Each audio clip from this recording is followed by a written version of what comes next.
Assalamualaikum warahmatullahi wabarakatuh.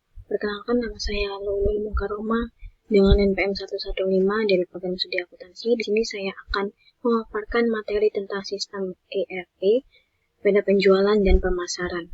Baik, pada proses penjualan dan pemasaran ini, proses penjualan dan pemasaran mencakup proses pengendalian manajemen dan operasional.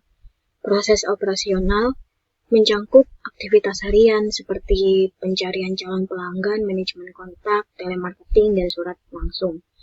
Sedangkan secara tradisional, fungsi operasional, penjualan dan pemasaran didukung oleh sistem pemrosesan pesanan penjualan yang mencatat data pesanan dan sistem point of sale atau POS. Selanjutnya ada proses pengendalian manajemen penjualan, di mana aktivitas pengendalian manajemen dalam penjualan dan pemasaran ini dirancang untuk mengalokasikan sumber daya penjualan dan pemasaran guna mencapai pendapatan maksimum, yang untuk membuat keputusan sebagian besar didasarkan pada analisis penjualan yang sebelumnya. Contohnya misalnya ada perbandingan penjualan, analisis pendapatan terhadap tolak ukur daftar produk yang paling menguntungkan di setiap wilayah. Lalu, pada perangkat lunak manajemen penjualan digunakan oleh manajer penjualan untuk menilai produktivitas tenaga penjualan dan keberhasilan produk. Berdasarkan tenaga penjualan, berdasarkan wilayah, dan berdasarkan jenis pelanggan.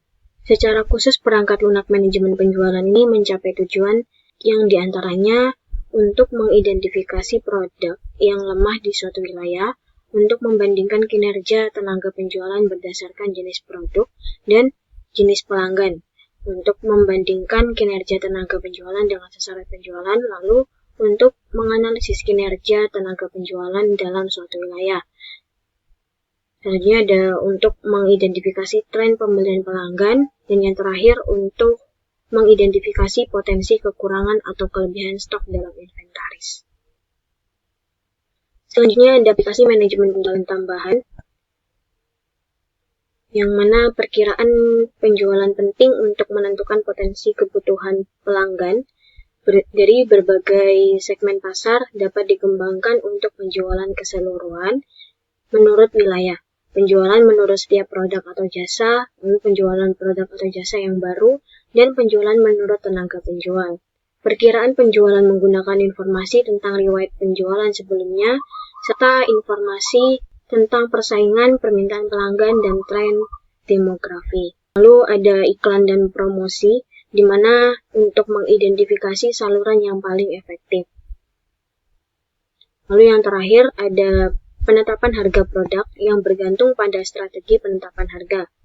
Model penetapan harga ini dibangun dari data berbagai kekuatan yang mempengaruhi penetapan harga, termasuk indeks harga konsumen, pendapatan konsumen yang diharapkan, volume produk yang diproduksi, biaya tenaga kerja, dan biaya bahan baku.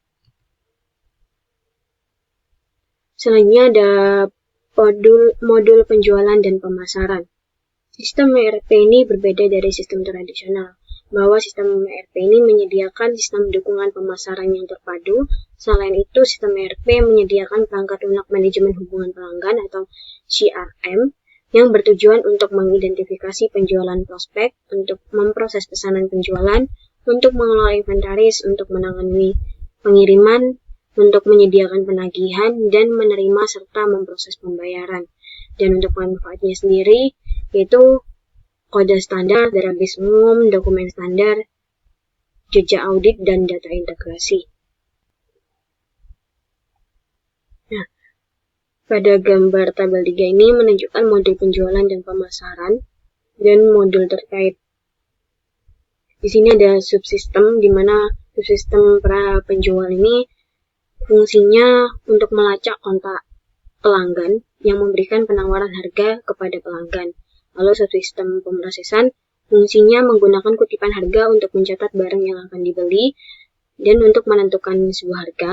Lalu subsistem pesanan penjualan fungsinya untuk penjualan yang mencatat jumlah pesanan, mengonfigurasi diskon kuantitas, memeriksa kredit pelanggan. Dan yang subsistem keempat, sumber inventaris, fungsinya yaitu memeriksa database inventaris untuk melihat apakah barang dapat dikirim tepat waktu, memperbarui database perencanaan produksi untuk menghindari kekurangan.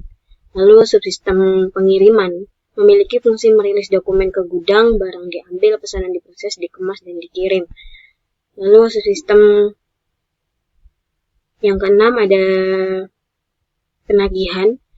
Fungsinya menggunakan data pesanan penjualan untuk membuat faktur, memperbarui akuntansi catatan, dan meningkatkan atau mendebit piutang usaha.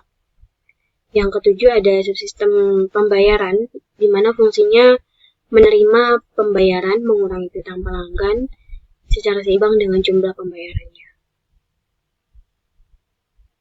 Selanjutnya ada manajemen hubungan pelanggan atau CRM, yang merupakan sistem yang berinteraksi dengan pelanggan. CRM ini yang menyediakan front-end penting untuk penjualan dan pemasaran. CRM adalah pendekatan penjualan dan pemasaran yang komprehensif untuk membangun hubungan jangka panjang dengan pelanggan.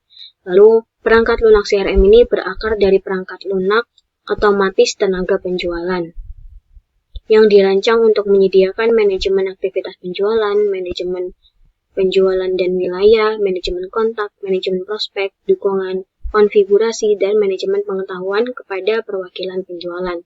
Tanpa adanya modul ERP, penjualan dan pemasaran ini yang mendasarinya sistem CRM tidak dapat memperoleh data tingkat operasional yang diperlukan tentang penjualan, pesanan, dan pesanan penjualan. Selain itu, data CRM ini dapat diakses melalui gudang data dan terpisah dari database operasional yang didukung oleh sistem ERP. Sebuah data gudang ini adalah tempat penyimpanan data terintegrasi yang memungkinkan perwakilan penjualan untuk membuat pertanyaan dan membuat laporan mengenai tren khusus pelanggan. Nah, selanjutnya ada analisis biaya manfaat untuk ERP. Model penjualan dapat diintegrasikan dengan yang pertama adalah CRM, kedua akuntansi keuangan, ketiga manajemen material, keempat sumber daya manusia, kelima manajemen mutu, yang keenam untuk mengontrol. Seperti pada gambar tabel 6 ini, integrasi penjualan dan distribusi dengan modul lainnya, yaitu manajemen material dengan kode MM, di mana master market menjelaskan suku cadang yang digunakan dalam perbaikan dan layanan yang dijual kepada pelanggan. Lalu ada sumber daya manusia dengan kode HR untuk mencocokkan kualifikasi teknisi dengan persyaratan yang dibutuhkan untuk pesanan layanan tertentu.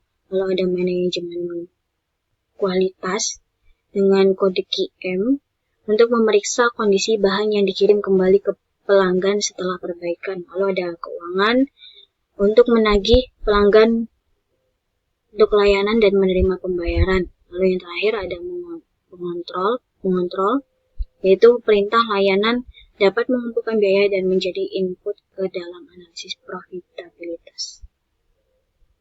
Sekian pemaparan materi dari saya. Apabila ada salah, mohon dimaafkan. Wassalamualaikum warahmatullahi wabarakatuh.